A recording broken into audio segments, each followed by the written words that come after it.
कुछ 1 रुपये तक नहीं मिलता। केंद्र सरकार ने तो हमें 1 रुपये तक नहीं बढ़ाया। 15 साल हो गए, मैं मुझे सेवा देते हुए 18 साल हो गए, परंतु केंद्र सरकार कुछ पैसा नहीं बढ़ा रही है। मोदी जी ने पता नहीं क्या सोच के रखा है। हम अगर आ गए अब रोड पे तो हम हमेशा रोड पे रहेंगे अगर जब तक हमारी मांगे पूरी नहीं की गई। और हमें फोन पे काम दिया जाता है, फोन पे कैसे काम करेंगे? ना फोन का पैसा आता है, फोन इतने घटिया दिए हुए ना, वो बंद हो गए कब से। और हमने कर्जा लेके, ग्रुप से कर्जा लेके फोन लिए हमने, किसके लिए? पोषण ट्रैकर चलाने के लिए। पोषण ट्रैकर चलता ही नहीं हमारा।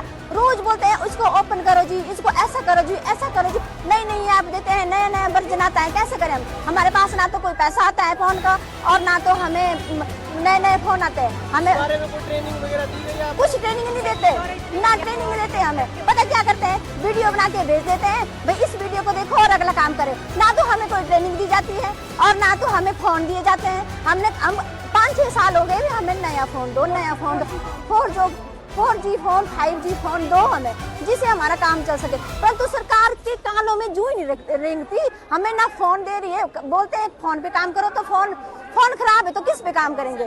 फिर बोलते हैं अब पोषण ट्रैकर नहीं चलेगा तो आपका मानदेय काट दिया जाएगा, 350 रुपए दिन का काट दिया जाएगा। चलो ठीक है, शोषण किया जा रहा है। शोषण ही है हमारा। मैं इसी मुद्दे पे आ रही हूँ कि जब से हम आंगनबाड़ी में लगे हैं तब से हम वर्करों का शोषण होता आ रहा है। ऐसा बोलते हैं कि मोदी बड़ा बोलते हैं कि नारी का हम सम्मान करते हैं। सम्मान क्या है? या तो शोषण हो रहा है हमारा, बिल्कुल डायरेक्टली शोषण हो रहा है। जय हिंद। आंगनबाड़ी, क्या नाम है आपका? मेरा नाम अंजुला है। मैं आंगनबाड़ी सहायिका C2 की मतलब कोषाध्यक्ष हूँ, अंजुला कुमारी। मैं आपके यहाँ पर जो बताने जा रही हूँ, आज के मुद्दों को लेकर के जो मैं आपको बताने जा रही हूँ, वो हमारे मेन मुद्दे यही हैं कि हमारे से जो है 4-4, 5-5 महीने का कोई वेतन नहीं आता हमें, और हमारे को अदर विभाग का काम करने के लिए सौंपा जाता है। और हमारे को जो फोन है 2019 में दिए हैं 2 GB रैम के, और हमारे पर काम करवाया जा रहा है 5 GB का। और उसके एवज में हमारे को जब हमारे जो लेने वाले हमारे जो साथी होते हैं ना, उसके लिए उनके पास ना तो राशन होता है उपलब्ध, केंद्रों में भी एक चीज आती है, दूसरी खत्म हो जाती है, तीसरी आती है, चौथी खत्म हो जाती है। उसके बाद पहले से लेकर के हमें बोला जाता है कि ये है, अदर विभागों का काम सौंपा जाता है, BLO का काम सौंपा जाता है, पेंशन का काम सौंपा जा रहा है कि आप जो भी कोई आ जाता है अपना काम, परंतु फ्री में। उसके एवज में हमें कभी भी किसी भी तरह की, किसी भी प्रकार की कोई फंडिंग नहीं दी जाती है। बोलने के लिए जब हमारे अधिकार और हकों के लिए बोला जाता है तब तो कह देते हैं कि आपको मतलब कि आंगनबाड़ी है 4 घंटे का काम है, आप क्या करती हैं भाई? परंतु ये नहीं पता है कि हमें रात और दिन 24 घंटे नौकरी करनी पड़ती, इतना स्ट्रेस है। उसी एवज में हमारी एक साथी इसका हर्षा जी जो पोलियो विभाग के दौरान चली गई, उस वक्त स्वास्थ्य विभाग के कर्मचारी किसी ने भी उसकी हेल्प तक नहीं करी, और किसी ने भी ऐसा नहीं सोचा कि ये हमारे ही बच्चों को, हमारे ही समाज के बच्चों को दवाई पिलाने जा रही है। जब वो विभाग का काम करवा रहे हैं, स्वास्थ्य विभाग वाले करवा रहे हैं, उनका जो है CMO जो है वो छुट्टी पर होता है, उसको छुट्टी मिल जाती है। आंगनवाड़ी वर्कर को संडे के दिन में जब वो करती है और उसकी डेथ हो जाती है, पर उसका संज्ञान लेने वाला कोई नहीं, और उसमें तब सरकारें हाथ दे देती है, तब कहती है हमारे पास देने के लिए कुछ नहीं है। जब हमारी इस तरह की हालत होगी, एक तो हमारे यहाँ पर जो भी लाए जाते हैं, हमारे जो भी चुने हुए साथी होते हैं आंगनबाड़ी में आते हैं, किस तरह के होते हैं? BPL परिवारों से चुने होते हैं, इनका एक मानदेय रखा जाता है, उस तरह के साथी होते हैं, गरीब परिवारों से आते हैं। फिर उसके ऊपर से सबका शोषण हो जाता है, DPO से लेकर के कोई भी वर्कर आगे आवाज उठा करके ना बोल सके, ताकि आगे आने वाले उसमें हम अपनी आवाज के अपना हक ना मांग सके। उसके लिए हमारा शोषण जो है दिन रात होता रहता है। इसलिए हम यूनियन के साथ जुड़े हैं, और यदि हमारी सरकार हमारे इन मांगों को नहीं पूरा करती है, हमारे को पक्का नहीं करती, ग्रेच्युटी नहीं देती है, पेंशन हमें नहीं देती है, हर्षा के न्याय पर जिस तरह से है विभाग का, उसका पैसा जो भी है, जो एक निश्चित राशि है जो हमने 50 लाख का दिया हुआ है, उसको उसके परिवार के लिए नहीं देती है, उसका परिवार कहाँ जाएगा? आप सब लोग हैं, आज हमें सड़कों पर क्यों आना पड़ रहा है? एक भारत की बोलते हैं भारत सशक्त देश है, ऐसा होता है सशक्त देश जिनकी नारियों को यहाँ रोडों पर आकर के इस तरह अपने अधिकारों के लिए बोलना पड़ रहा है। हम आपसे गुजारिश है हमारी कि हमारी मांगों को ऊपर तक पहुंचाएं और हमारे इन सारे प्रस्तावों को आप लेकर के जाएं और पूरा करें। नमस्कार जी, क्या नाम है आपका? नमस्कार, मेरा नाम क्षमा देवी है। कहाँ से आए आप? मैं आंगनवाड़ी कार्यकर्ता हूँ और मैं शाला से आई हूँ। तो आज हम यहाँ पे एक देशव्यापी हड़ताल पे आए हुए हैं क्योंकि सरकार जो है हमारी मांगों को बिल्कुल अनदेखा कर रही है।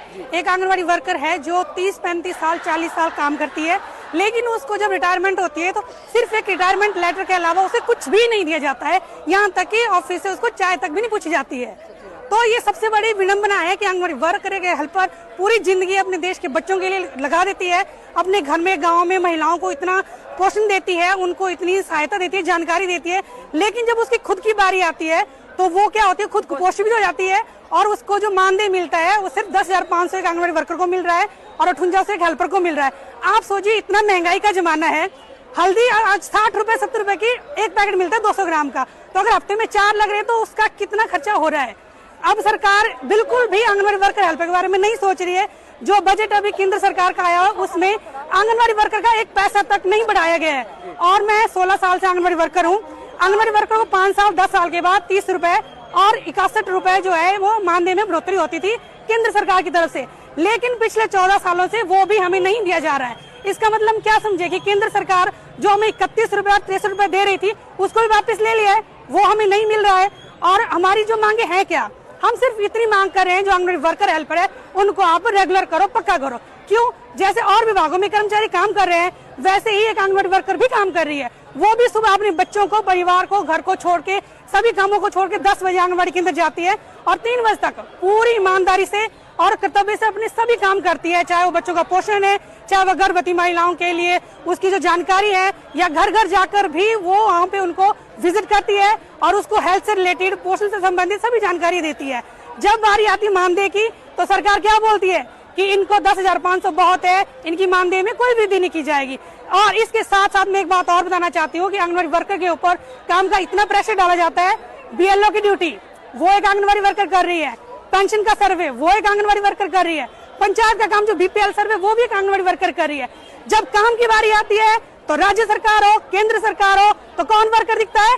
आंगनवाड़ी वर्कर। आंगनवाड़ी वर्कर अपने केंद्र में बच्चों को छोड़कर बीपीएल सर्वे करने जाती है पंचायत के लोगों के साथ, पटवारी के साथ। लेकिन जब बात आती है पैसों की तो क्या बोला जाता है कि इस सर्वे का आपको कोई पैसा नहीं दिया जाएगा। अभी जो वेलफेयर डिपार्टमेंट की तरफ से जितने भी पेंशन धारक हैं उनकी केवाईसी घर घर जाकर की, कई अपंग हैं, कई बूढ़े हैं, तो उनको हमने आंगनवाड़ी केंद्र ना बुलाकर उनके घर पे जाके उनकी केवाईसी की, लेकिन उसके बदले में आंगनवाड़ी वर्कर को एक पैसा तक नहीं दिया गया है। तो आज इतनी देशव्यापी हड़ताल, इतने लोग आप देख रहे हैं क्यों आए? सिर्फ अपने हक के लिए आए। हमारा हक हम क्या मांग रहे हैं? सिर्फ इतना मांग रहे हैं कि आंगनवाड़ी वर्कर को पक्का कीजिए, उनको सरकारी कर्मचारी घोषित कीजिए। एक आंगनवाड़ी वर्कर और हेल्पर को सिर्फ वर्ष में 20 छुट्टियां दी जाती है। आप सोचिए अगर उसके घर में कुछ मिस हैपनिंग हो जाती है, किसी की डेथ हो जाती है, तो 13 दिन तो उसके क्रियाक्रम में वहीं गुजर जाएंगे। साल में 7 दिन में वो अपना गुजारा कैसे करेगी? उसे हॉस्पिटल भी जाना है, बच्चों को भी ले जाना है। तो अब आप बताइए कि वो उन 20 छुट्टियों में क्या क्या करेगी? तो हम क्या मांग कर रहे हैं कि हमें जो है सरकारी सुविधाएं दी जाए, जिसमें मेडिकल लीव भी मिले, हमें एक मानदेय मिले, जिससे कि एक आंगनवाड़ी वर्कर का, उसके परिवार का गुजारा हो सके। जब भी एक वर्कर की नियुक्ति की जाती है, हेल्पर की नियुक्ति की जाती है, तो सबसे पहली शर्त क्या होती है कि वो विडो होनी चाहिए, वो एकल नारी होनी चाहिए, या उसके घर से कोई भी सरकारी कर्मचारी नहीं होना चाहिए। इसका मतलब पूरे घर का खर्चा किससे आएगा? सिर्फ एक वर्कर और हेल्पर के मानदेय से आएगा। अब आप खुद ही सोचिए कि इतनी महंगाई के जमाने में 10,500 में वो क्या अपने बच्चों को शिक्षा दे पाएगी, अच्छे स्कूल में पढ़ा पाएगी, या अच्छी बेहतर सुविधाएं दे सकेगी? नहीं दे सकेगी। तो आज हम इसीलिए इतनी संख्या में यहाँ इकट्ठा आएंगे। हम अपनी आवाज सरकार तक, चाहे केंद्र सरकार हो या राज्य सरकार हो, दोनों के कानों में जू रेंगनी चाहिए कि वर्कर और हेल्पर अपने हक के लिए मांग रहे हैं, ये किसी भीख नहीं मांग रहे हैं, अपने काम का मानदेय मांग रहे हैं। जो काम कर रहे हैं उसका मानदेय कम से कम दें। जितनी सेवाएं हमारी ICDS की, चाहे वो पूरक पोषण आहार है, चाहे वो बच्चों का वजन करना है, जब बात आती है रिकॉर्ड की, आंकड़ों की, तो सबसे पहले कहाँ जाते हैं? आंगनवाड़ी वर्कर के पास। 0 के बच्चे कितने हैं, कितनी आपकी प्रेग्नेंट है, कितनी आपकी लैक्टेटिंग मदर है, कितनी आपकी किशोरियां हैं, उनको आपने क्या करना है? सशक्त करना है। सरकार बात करती है महिला शक्तिकरण की, लेकिन क्या ये शक्तिकरण हो रहा है? जो एक महिला 10,500 में अपने घर का गुजारा नहीं कर सकती है, जो अपना पेट काट के अपने बच्चों को पाल रही है, तो सोचो उसकी स्थिति क्या है इस वक्त। पूरे देश में सबको ये लग रहा है कि क्या 10,500 वर्कर के लिए काफी है? 58 रुपए हेल्पर के लिए काफी है?